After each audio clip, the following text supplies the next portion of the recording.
ನಾನು ಮತ್ತು ನನ್ನ ಫ್ರೆಂಡ್ಸು ಇವತ್ತು ನಾವು ಹೊರಟಿದ್ದೀವಿ ಮಂತ್ರಾಲಯಗೆ. ನೈಟ್ ಬಸ್ ಆಗಿತ್ತು. ಅದ್ರ ಜೊತೆಗೆ ಈ ಬಸ್ ಏನಪ್ಪ ಅಂತ ಅಂದರೆ ಸ್ಲೀಪರ್ ಕೋಚ್ ಬಸ್ಸು. ಬೆಳಗ್ಗೆ ನಾವು ತಲುಪಿದ್ದು ಅರೌಂಡು 7 ಗಂಟೆಗೆ. ನಾವು ಬಂದಿದ್ದು ಬಸ್ ಇದೇನೆ. ಅದ್ರ ಜೊತೆಗೆ ಈಗ ಹೋಗ್ಬಿಟ್ಟು ರೂಮ್ ಮಾಡಬೇಕು. ಲಾಡ್ಜನ್ನು ಬುಕ್ ಮಾಡಿದ್ದೀವಿ. ಸೊ ಒಟ್ಟು ರೂಮ್ ಬಂದ್ಬಿಟ್ಟು ಈ ಥರ ಇದೆ. ರೂಮಲ್ಲಿ ಫ್ರೆಶ್ ಅಪ್ ಎಲ್ಲ ಆಗಿ ನಾವು ಈಗ ಹೊರಟಿದ್ದೀವಿ ದೇವಸ್ಥಾನ ಕಡೆಗೆ. ಸೊ ಅದಕ್ಕಿಂತ ಮುಂಚಿತವಾಗಿ ಹೇಳಬೇಕು ಅಂತಂದರೆ ತಿಂಡಿ ಮಾಡ್ಕೊತಾ ಇದ್ದೀವಿ. ಯಾಕೆ ಅಂತ ಅಂದರೆ ಅಲ್ಲಿ ಒಬ್ಬರು ಹೇಳಿದ್ದು ತುಂಬಾ ಲೇಟ್ ಆಗಿಬಿಡುತ್ತೆ ಒಳಗೋದ್ರೆ, ಬರೋದಕ್ಕೆ ತುಂಬ ರಶ್ ಇದೆ, ಅದಕ್ಕೋಸ್ಕರನೇ ಹೋಗಿ ತಿಂಡಿ ಮಾಡ್ಕೊಂಡು ಹೋಗಿ ಅಂತಲೂ ತುಂಬ ಜನ ಹೋಗಿ ಬರುವಂತಹ ಭಕ್ತರು ಹೇಳಿದ್ರು. ಹಾಗಾಗಿ ನಾವು ತಿಂಡಿ ಮಾಡ್ತಾಯಿದ್ದೀವಿ.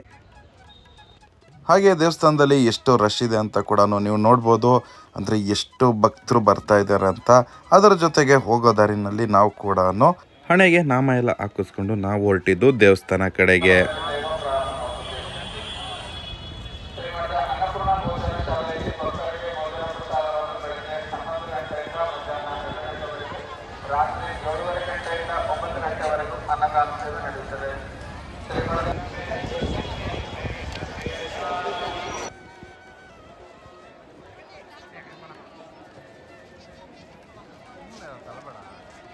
ಹಾಗೆ ತುಂಬ ಜನ ಹೇಳೋದೇನಂತಂದರೆ ರಾಘವೇಂದ್ರ ಸ್ವಾಮಿ ಎಲ್ಲಿ ಗಂಟ ಅವರು ಮನ್ಸು ಪಟ್ಟು ಕರೆಸ್ಕೊಳಲ್ವೋ ಅಲ್ಲಿ ಗಂಟ ದೇವಸ್ಥಾನಕ್ಕೆ ಬರೋಕ್ಕಾಗಲ್ಲ ಅಂತಂದ್ಬಿಟ್ಟು ನನಗೆ ಆ್ಯಕ್ಚುಲಿ ಹೇಳ್ಬೇಕಂದ್ರೆ ಭಾಗ್ಯ ಸಿಕ್ಕಿದೆ. ನಾನು ಇವತ್ತು ಇದ್ದಿದ್ದಂಗೆ ಡಿಸೈಡ್ ಮಾಡಿಕೊಂಡು ಯಾವುದೇ ಥರ ಪ್ಲ್ಯಾನ್ ಏನೂ ಇರಲಿಲ್ಲ, ಸಡನ್ನಾಗಿ ನಾವು ಬಂದಿದ್ದೀವಿ. ಇವಾಗ ನಾವು ದರ್ಶನಕ್ಕೆ ಅಂತ ಅಂದ್ಬಿಟ್ಟು ಎಂಟ್ರಿ ಆಗಿದ್ದೀವಿ. ನಡಿ ಹಂಗೆ ಬಳಸ್ಕೊಂಬರ್ಬೇಕು. ಹೆವಿ ರಶ್ ಇದ್ದಾರೆ.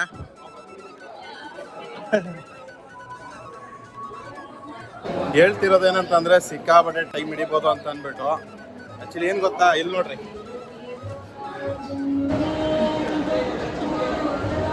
ಈ ರಶ್ ಇದ್ದಿದ್ದಕ್ಕೇನೆ ನಾವು ತಿಂಡಿ ಮಾಡ್ಕೊಂಡಿದ್ದು. ಯಾಕಂತಂದ್ರೆ ಮತ್ತೆ ಹೆವಿ ಟೈಮ್ ಆಗ್ಬಿಡುತ್ತೆ ಅಂತ. ರಶ್ ಇದೆ ನನ್ನ ಲೆಕ್ಕದಲ್ಲಿ ಮಿನಿಮಮ್ ಅಂತಂದ್ರೂ ಒಂದು 3 ಅವರ್ಸ್ ಆದ್ರೂ ಆಗ್ಬೋದು. 5 ಗಂಟೆ ಹಿಂಗ ಬಂದ್ಬಿಟ್ವಿ.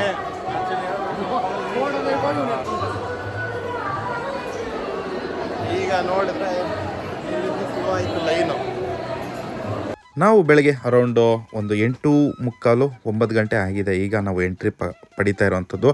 ಇವಾಗಲೇ ಎಷ್ಟು ರಶ್ ಇದೆ ಅಂತ ನೋಡ್ಬೋದು. ಇನ್ನು ಹೋಗ್ತಾ ಹೋಗ್ತಾ ಇನ್ನು ಯಾವ ಮಟ್ಟಕ್ಕೆ ರಶ್ ಆಗ್ಬೋದು ಅಂತ ನೀವೇ ಯೋಚನೆ ಮಾಡಿ. ಅದರ ಜೊತೆಗೆ ಇಷ್ಟು ಭಕ್ತಾದಿಗಳು ಬರ್ತಾ ಇದ್ದಾರೆ ಅಂತ ಅಂದರೆ ಯಾವ ಮಟ್ಟಕ್ಕೆ ರಾಯರದು ಶಕ್ತಿ ಇದೆ ಮತ್ತು ಈ ದೇವಸ್ಥಾನದ ಮೇಲೆ ಎಷ್ಟು ನಂಬಿಕೆ ಇಟ್ಟಿದ್ದಾರೆ. ಹಾಗೆ ಇಲ್ಲಿ ಏನೋ ಒಂದು ವಿಶೇಷತೆ ಇರೋದ್ರಿಂದಾಗಿಯೇ ಈ ಮಟ್ಟಕ್ಕೆ ಜನಸಾಗರ ನೀವು ನೋಡ್ಬೋದು, ರಶ್ ಆಗ್ತಿರೋದು. ಅದರ ಜೊತೆಗೆ ಅಷ್ಟು ಸಾಮಾನ್ಯವಾಗಿ ಇಲ್ಲಿ ಮಂತ್ರಾಲಯಕ್ಕೆ ದೇವಸ್ಥಾನಕ್ಕೆ ಬರೋಕ್ಕಾಗಲ್ಲ ಅಂತ ಅಂದ್ಬಿಟ್ಟು ತುಂಬ ಜನ ಹೇಳ್ತಾರೆ. ಅದು ನನಗೆ ಒಂದು ಕಡೆಯಿಂದ ಸತ್ಯ ಅನ್ನಿಸ್ತು. ಯಾಕಂದರೆ ನಾವು ಕೂಡ ಹೋಗಬೇಕು ಅಂದ್ಕೊಂಡು ತುಂಬ ದಿನಗಳಿಂದ ನಾವು ಯೋಚನೆ ಮಾಡ್ತಾಯಿದ್ವಿ. ಆದರೆ ಬರೋಕ್ಕೆ ಯಾವುದೇ ಕಾರಣಕ್ಕೂ ಚಾನ್ಸ್ ಸಿಗ್ತಾ ಇರಲಿಲ್ಲ. ಕೊನೆಗೂ ರಾಯರ ಆಶೀರ್ವಾದ, ರಾಯರು ನಮ್ಮನ್ನು ಕರೆಸ್ಕೋಬೇಕು ಅಂತ ಫೈನಲಾಗಿ ಡಿಸೈಡ್ ಆಗಿತ್ತು. ನಾವು ಕೂಡ ರಾಯರ ದೇವಸ್ಥಾನಕ್ಕೆ ಬಂದು ಸೇರಿದ್ವಿ. ಕೊನೆಗೂ ರಾಯರ ದರ್ಶನನ ಪಡ್ಕೊಂಡ್ವಿ. ಅದ್ರ ಜೊತೆಗೆ ಒಳಗಡೆ ಎಲ್ಲೂ ವಿಡಿಯೋನ ಮಾಡೋ ಹಾಗಿಲ್ಲ. ಅದ್ರ ಜೊತೆಗೆ ಸ್ವಲ್ಪ ಇಷ್ಟ ವಿಡಿಯೋನ ಮಾಡ್ಕೊಂಡಿದ್ದೀನಿ. ನಿಮ್ಮೆಲ್ಲರಿಗೂ ಕೂಡ ರಾಯರು ಒಳ್ಳೇದು ಮಾಡಲಿ ಅಂತ ಕೂಡ ಕೇಳ್ಕೊತೀನಿ. ಹಾಗೆ ದರ್ಶನ ಕೂಡ ಮಾಡಿಕೊಂಡು ಹೊರಗಡೆ ಬಂದಾಯಿತು. ತುಂಬ ಜನ ಬೇಡ್ಕೊತಾ ಇದ್ರು ಹೆಜ್ಜೆಗೊಂದು ನಮಸ್ಕಾರ, ಹಾಗೆ 101 ನಮಸ್ಕಾರ, ಈ ಥರ ಎಲ್ಲ ಮಾಡೋದು ಕೂಡ ನೋಡಿ ತುಂಬಾ ಆಶ್ಚರ್ಯವಾಯಿತು.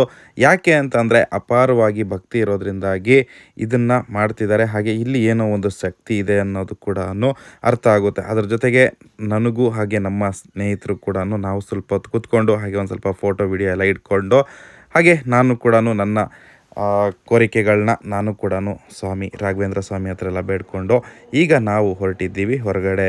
ಅದಕ್ಕಿಂತ ಮುಂಚಿತವಾಗಿ ಹೇಳಬೇಕು ಅಂತಂದರೆ ಇನ್ನೊಂದು ವಿಷಯ ಹೇಳಬೇಕಿತ್ತು ನಿಮ್ಮೆಲ್ಲರಿಗೂ. ನಾನು ಕೇಳ್ಪಟ್ಟಂಗೆ ಇಲ್ಲಿ ರಾಘವೇಂದ್ರ ಸ್ವಾಮಿ ದೇವಸ್ಥಾನಕ್ಕೆ ಬರೋದು ಜಾಸ್ತಿ ಮದುವೆ ಆಗದೆ ಇರೋರು ಮತ್ತು ಮದುವೆ ಆಗಲಿ ಅಂತ ಬೇಡ್ಕೊಳಕ್ಕೋಸ್ಕರನೇ ಜಾಸ್ತಿ ಜನ ಬರ್ತಾರೆ ಅಂತ ನಾನು ಕೇಳ್ಪಟ್ಟೆ.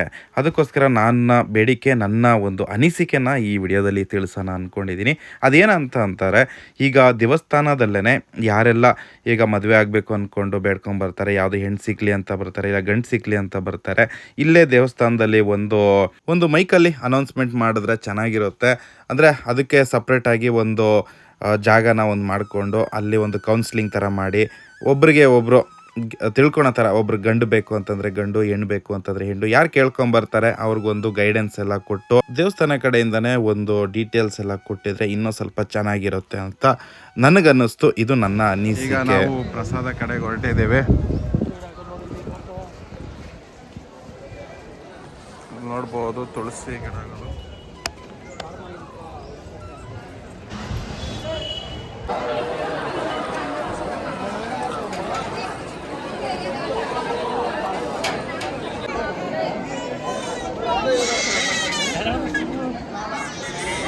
ನಾವೆಲ್ಲರೂ ಸೇರಿ ಈಗ ಹೊರಟಿದ್ದೀವಿ. ಟೈಮಿಂಗ್ಸ್ ಕೂಡ ನೋಡ್ಕೊಂಡಿದ್ದೀವಿ.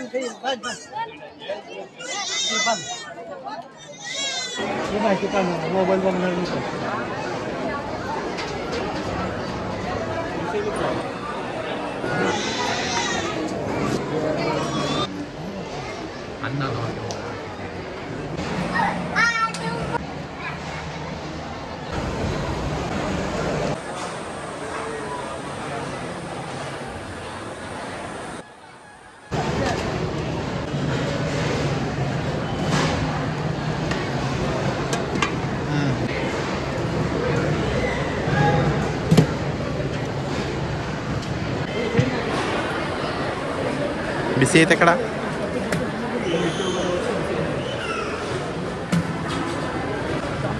ಚೂರಾಕೆ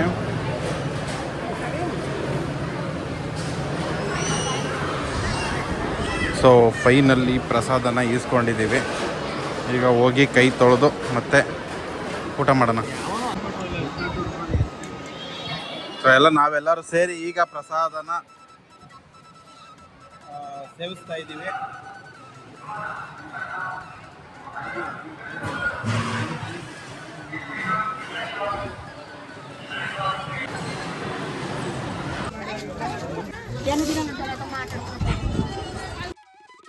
ಟೈಮ್ ನೋಡ್ಬೋದು, 5:52 ಆಗಿದೆ. ಇನ್ನು ನಾವು ಮಂತ್ರಾಲಯದಲ್ಲೇನೆ ಇದ್ದೀವಿ. ಶಾಪಿಂಗು, ಆಮೇಲೆ ಏನೋ ಒಂದು ಸ್ವಲ್ಪ ಊಟ ಗೀಟ ತಿನ್ಕೊಂಡು ಮತ್ತೆ 7 ಗಂಟೆಗೆ ಬಸ್, 8 ಗಂಟೆಗೆ ಬಸ್ ಇರೋದು. ಹಂಗಾಗಿ 7 ಗಂಟೆಗೆ ಹೊರಡೋಣ ಅಂತ ಅಂದ್ಬಿಟ್ಟು ಒಂದು ಸ್ವಲ್ಪ ಹಿಂಗೆ ಅಡ್ಡಾಡ್ಕೊಂಡು ಬರೋಣ ಅಂತ ಅಂದ್ಬಿಟ್ಟು ಮತ್ತೆ ಹಿಂಗೆ ಹೋಯ್ತಾ ಇದೀವಿ. 2 ಅವರ್ ನಾವು ರೆಸ್ಟ್ ಮಾಡಿಕೊಂಡು, ನಾನು ಮತ್ತು ನನ್ನ ಫ್ರೆಂಡ್ಸು ಉಮೇಶ್ ಮತ್ತು ಮೋಹನ್ 3 ಜನನು ರೆಸ್ಟ್ ಮಾಡಿಕೊಂಡು ಈಗ ಒಂದು ಸ್ವಲ್ಪ ಅಡ್ಡಾಡ್ಕೊಂಡು ಸುತ್ತಾಡ್ಕೊಂಡು ಬರೋಣ ಅಂತ ಅಂದ್ಬಿಟ್ಟು. ಒಂದು ಖುಷಿ ವಿಷಯ ಏನಪ್ಪ ಅಂತಂದರೆ ಚೆನ್ನಾಗಿ ಒಳ್ಳೆ ರೀತಿಯಲ್ಲಿ ದರ್ಶನ ಆಯಿತು. ಈಗ ನಾವು ಇಲ್ಲಿ ಅಂದರೆ ಒಂದು 2 ಅವರ್ ಅಷ್ಟು ರೆಸ್ಟ್ ಮಾಡ್ಕೊಂಡ್ವಿ. ರೆಸ್ಟ್ ಮಾಡಿಕೊಂಡು ಮತ್ತೆ ಒಂದು ಹಿಂಗೆ ಬಸ್ ಬರೋಕೆ ಇನ್ನೂ ಟೈಮ್ ಇದಲ್ವ, 8 ಗಂಟೆವರೆಗೂ. ಅಲ್ಲಿವರೆಗೂ ಒಂದು ಸ್ವಲ್ಪ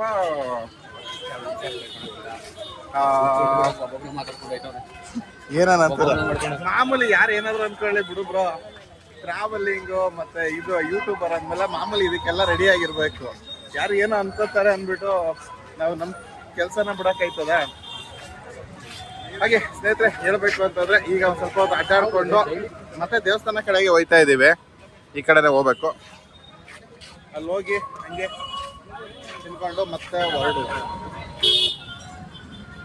ಹುರಿದಿರೋದು ಕಳೆಕಾಯಿ. ಸಾಯಂಕಾಲ ಹೊತ್ತು ನೀವು ನೋಡ್ಬೋದು ದೇವಸ್ಥಾನದ ಹೆಬ್ಬಾಗಿಲು ಯಾವ ಮಟ್ಟಕ್ಕೆ ಲೈಟ್ ಎಲ್ಲ ಹಾಕಿದ್ಮೇಲೆ ಜಗಮಗಿಸ್ತಾ ಇದೆ ಅಂತ ಅಂದ್ಬಿಟ್ಟು. ಹಾಗೆ ಭಕ್ತಾದಿಗಳು ಅದರ ಜನ ಸಾಗರ ನೋಡ್ಬೋದು ದೇವಸ್ಥಾನಕ್ಕೆ. ಹಾಗೆ ಇಲ್ಲೆಲ್ಲ ನೋಡ್ಬೋದು, ಇಲ್ಲಿ ಬಂದ್ರು ಕೂಡ ರೂಮ್ಸ್ ಕೂಡ ಸಿಗುತ್ತೆ. ಇವೆಲ್ಲ ಕಮ್ಮಿ ರೇಟಲ್ಲಿ ಇರುವಂತಹ ರೂಮು. ನಾವು ಸ್ವಲ್ಪ ಯಾಮಾರಿದ್ರಿ ಅಂತ ಹೇಳ್ಬೋದು. ನಾವು ಹೆಂಗ್ ಯಾಮಾರಿದ್ವಿ ಅಂತ ಕೇಳಿದ್ರೆ, ನಮ್ಗೆ ಅಲ್ಲೇನೆ ರೋಡ್ ಬಸ್ ಇಳಿತಿದ್ದಂಗೆನೆ ರೂಮ್ ಬೇಕಾ ಅಂದ್ಬಿಟ್ಟು ನಾವು ಫಸ್ಟ್ ಟೈಮ್ ಬಂದಿರೋದು. ನಮ್ಮ ಹುಡುಗನ್ಗೂ ಗೊತ್ತಾಗಿಲ್ಲ, ಇವನು 2 ಸತಿ ಬಂದಿದ್ದಾನೆ ಉಮೇಶ. ಸೊ ಈ ಕಡೆನೂ ರೂಮ್ ಅನ್ಕೊಂಡಿದ್ರಿ. ಇವೆಲ್ಲ ರೂಮ್. ಹಾಗೆ ಪಾರ್ಕಿಂಗ್ ಸೌಲಭ್ಯ ಕೂಡ ಇದೆ, ನೋಡ್ಬೋದಲ್ಲ ಎಲ್ಲ. ಅಲ್ಲಿ ಪಾರ್ಕಿಂಗ್ ಸೌಲಭ್ಯ ಕೂಡ ಇದೆ. ಇಲ್ಲೊಂದ್ಸತಿ ಟ್ರೈ ಮಾಡ್ಬೇಕಿತ್ತು ಬ್ರೋ, ಅಲ್ವಾ? ಕಮ್ಮಿ ರೇಟಲ್ಲಿ ಸಿಕ್ಕಿರೋದೇನೋ. ಇದೇ ರೋಡಲ್ಲಿ ಬಂದ್ರೆ ಇಲ್ಲಿ ನೋಡ್ಬೋದು ತುಂಗಭದ್ರಾ ನದಿ ಕಡೆಗೆ. ಇವಾಗ ನಾವು ಹೊರಟಿರೋದು ಇಲ್ಲಿ ನದಿ ಆ ಕಡೆಗೆ. ಹಾಗೆ ಇಲ್ಲಿ ಕೂಡ ರೂಮ್ಗಳೆಲ್ಲ ಇರ್ತವೆ. ಸ್ವಲ್ಪ ಹುಡುಕ್ಬೇಕು, ಟೈಮ್ ತಗೊಂಡು ಹುಡುಕಿದ್ರೆ ಇವೆಲ್ಲ ನೋಡ್ಬೋದು. ಎಲ್ಲ ಲಾಡ್ಜು, ರೂಮ್ಸು ಇವೆಲ್ಲ ಸಿಗ್ತಾವೆ ಇಲ್ಲಿ. ಇಲ್ಲೇ ನೋಡ್ತಾ ಇದ್ದೀರಾ, ಇದೆಲ್ಲ ಬಂದು ಆಕ್ಚುಲಿ ದೇವಸ್ಥಾನ ಕಡೆಯಿಂದ ಇರುವಂತಹ ರೂಮ್ಸ್ಗಳು.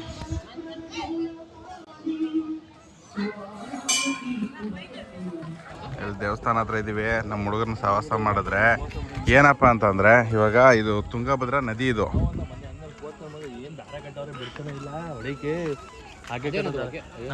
ಪೂಜೆ ಮಾಡಿ ಹಾಕಿರೋದು. ಅಲ್ಲೆಲ್ಲ ನೀವು ಹೊಳೆ ಒಳಗಡೆ ನೋಡ್ಬೋದು ದೀಪ ಹಚ್ಚಿರೋದು. ಬಾ ಆ ಕಡೆನೂ ಹೋಗೋಣ.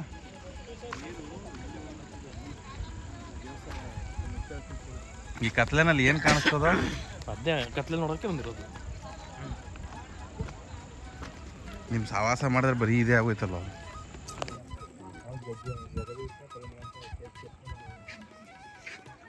ಇದಾದ್ರೆ ಕತ್ಲೆನಲ್ಲಿ ಏನೂ ಕಾಣ್ತಾ ಇಲ್ಲ.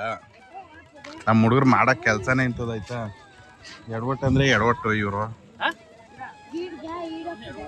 ಇದು ಏನ್ ನೀವು ನೋಡ್ತಾ ಇದೀರಾ, ಬೆಳಕು ಇದು ಬಂದ್ಬಿಟ್ಟು ದೀಪ ಹಚ್ಚಿ ಹಂಗ ನೀರಿಗೆ ತಳ್ಬಿಟ್ಟು. ಈ ಕತ್ಲೆನಲ್ಲಿ ಏನ್ ಕಾಣಿಸ್ತೈತೆ ಹುಡುಗ? ಈ ತರ ಇರೋದು. ಏನಿಲ್ಲ, ಆಗ್ಲೋದ್ ಬಂದ್ರೆ ಇಲ್ಲಿ ಈಜಾಡ್ಬೋದು. ಎಲ್ಲ ಗಬ್ಬೆರ್ಸ್ಬಿಟ್ಟವ್ರು ನೋಡಲ್ಲಿ ದಡದಲ್ಲಿ.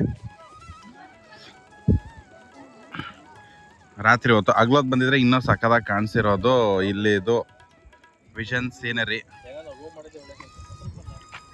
ರಾಯರ ಫೋಟೋ ಒಂದು ತಗೊಂಡು ನಾವು ಕೂಡ ಇನ್ನೂ ಬೆಂಗಳೂರು ಕಡೆಗೆ ಹೊರಟಿದ್ದೀವಿ.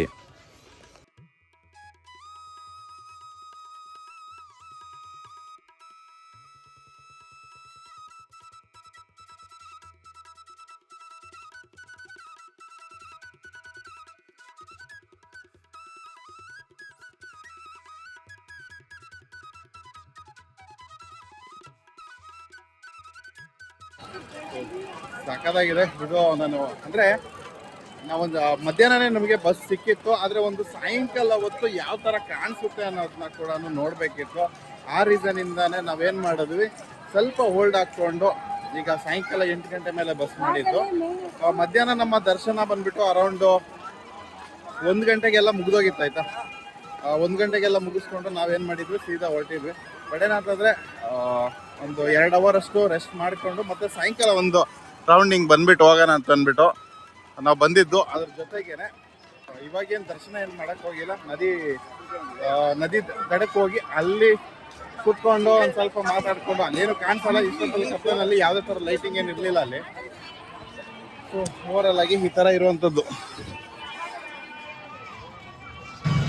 ಊಟ ಎಲ್ಲ ಮುಗಿಸ್ಕೊಂಡು ಮತ್ತೆ ಬಂದಿದ್ದೀವಿ. ಸೇಮ್ ಅದೇ ಬಸ್ಸು, ಇದೇ ಬಸ್ಸೇ ಮತ್ತೆ ಬುಕ್ ಮಾಡಿರೋದು ನಮ್ಮದು. ಇದೇ ಬಸ್ಸಲ್ಲೇ ವಾಪಸ್, ಅಂದರೆ ಬರಬೇಕಾದ್ರೂ ಇದೇ ಬಸ್ಸಲ್ಲೇ ಬಂದಿದ್ದು. ಇದೇ ಇಲ್ಲಿಗೆ ಲಾಸ್ಟ್ ಅಂದ್ಕೊಂಡಿದ್ದೀನಿ. ಇಲ್ಲ ಅಂದ್ಕೊಳೋದೇನು ಇಲ್ಲ, ಲಾಸ್ಟ್ ಯಾರೂ ಇಲ್ಲ, ಇಲ್ಲೇ ಆಲ್ಟ್ ಆಗಿದೆ ಈ ಗಾಡಿ. ಮತ್ತೆ ಇವಾಗ ಇಲ್ಲಿಂದ ಮತ್ತೆ ವಾಪಸ್ ನಾವು ಹೊರಟಿರೋದು ಸೇಮ್ ಬಸ್ಸಲ್ಲಿ. ನಾಳೆ ಎಷ್ಟು ಗಂಟೆ ಗುರು ಹೋಗೋದು? 5 o'clock. 6:30 ಬೆಳಗ್ಗೆ 5 ಗಂಟೆಗೆ. 3:45 ನಾವು ಬೈಕಲ್ಲಿ ಹೋಗ್ತೀವಿ, ನೀನು ನಡ್ಕೊಂಡು ಹೋಗು. ಫೈನಲಿ ಬಂದು ಕುತ್ಕೊಂಡಿದೀವಿ. ಬಂದಿರುವಂತ bus same to same seat, ಆದ್ರೆ ಮ್ಯಾಲೆ ನೆನ್ನೆ ಬಂದ್ಬಿಟ್ಟು ಇಲ್ಲಿ ಕೆಳಗಡೆ ಇದ್ವಿ. ಅಲ್ಲಿ ನಮ್ಮ ಡುಮ್ಮ ಇದ್ದ ಅಲ್ಲಿ ಕೆಳಗಡೆ ಹಂದಿ, ಈಗ ಮ್ಯಾಲಿದ್ದಾನೆ. ಯಾವ ಕಡೆಯಿಂದ ಹೀರೋ ತರ ಕಾಣ್ತಿಲ್ಲ ನಿಂದು. ಇವತ್ತು ನೆನ್ನೆ ಲೋವರ್ ಬರ್ತ್ ಅಲ್ಲಿದ್ವಿ, ಇವತ್ತು ಅಪ್ಪರ್ ಬರ್ತ್ ಅಲ್ಲಿದ್ವಿ. ಬರ್ತ್ ಇನ್ನೇನು ಸ್ಲೀಪರ್ ಕೋಚ್ ಬಸ್ಸು ಹಾಗೆ ಊಟ ನಮ್ಮ ಎಕ್ಸ್ಪೆನ್ಸು ಎಲ್ಲ ಸೇರಿ ಒಟ್ಟು ನಮಗೆ 8,700 ರೂಪಾಯಿ ಆಗಿದೆ. ಅದು ಅಡಿಷ್ನಲ್ ಖರ್ಚೆಲ್ಲ ಸೇರ್ಬಿಟ್ಟಾಯ್ತಾ. ಸೊ ಸ್ಕ್ರೀನ್ ಮೇಲೆ ನೀವು ನೋಡ್ಬೋದು. ಬಸ್ಸು ಹೊರಟಿದೆ. 4 ಗಂಟೆಗೆ ಹೋಯ್ತೀವಿ. ಎಷ್ಟು 4 ಗಂಟೆಗ ಬೆಳಗ್ಗೆ? ನಾಮ್ ಏನಿಲ್ಲ, ನಾವು ಬಸ್ಸಲ್ಲಿ ಹೋಯ್ತೀವಿ. ಅಲ್ಲ ಏನೋ ನಮ್ದು ಬೈಕಲ್ಲಿ ಹೋಯ್ತೀವಿ. ನೀನ್ ಹೆಂಗನ ಹೋಗು. ಯಾಕೆ ಹೋಗ್ಬಾರ್ದು? ನೀನ್ ಕರ್ಕೊಂಡು ಹೋಗ್ಬೇಕು ಅಂತಾನೆ ಐತೆ ಎಲ್ಲಾ ಕಡೆನು. ಹೆಂಡ್ತಿನ ನೀನು ಅವಂದು ಅಂದ್ರೆ ಏನರ್ಥನೋ? ಹೌದಾ, ಇಷ್ಟನಾ?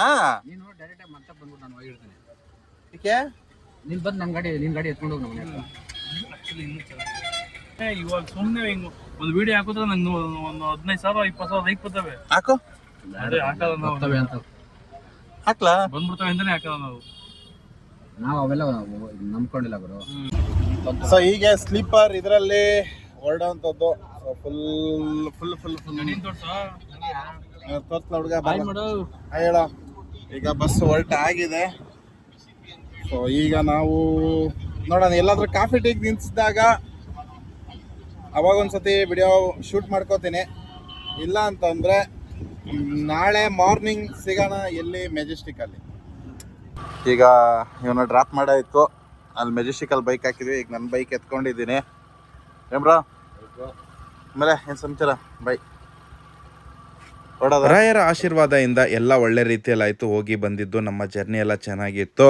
ಹಾಗೆ ಇಲ್ಲಿಗೆ ಈ ವಿಡಿಯೋ ಮುಗಿಸ್ತಾ ಇದ್ದೀನಿ. ವಿಡಿಯೋ ಹೇಗಿತ್ತು ಅಂತ ತಿಳಿಸಿ. ಇಷ್ಟ ಆದರೆ ಕೂಡಲೇ ಲೈಕ್, ಸಬ್ಸ್ಕ್ರೈಬ್ ಮಾಡ್ಕೊಂಡು ಸಪೋರ್ಟ್ ಮಾಡಿ ಈ ನಿಮ್ಮ ಬ್ರದರ್ನ ಅಂತ ಕೇಳ್ಕೊತೀನಿ. ಎಲ್ಲರಿಗೂ ನಮಸ್ಕಾರ.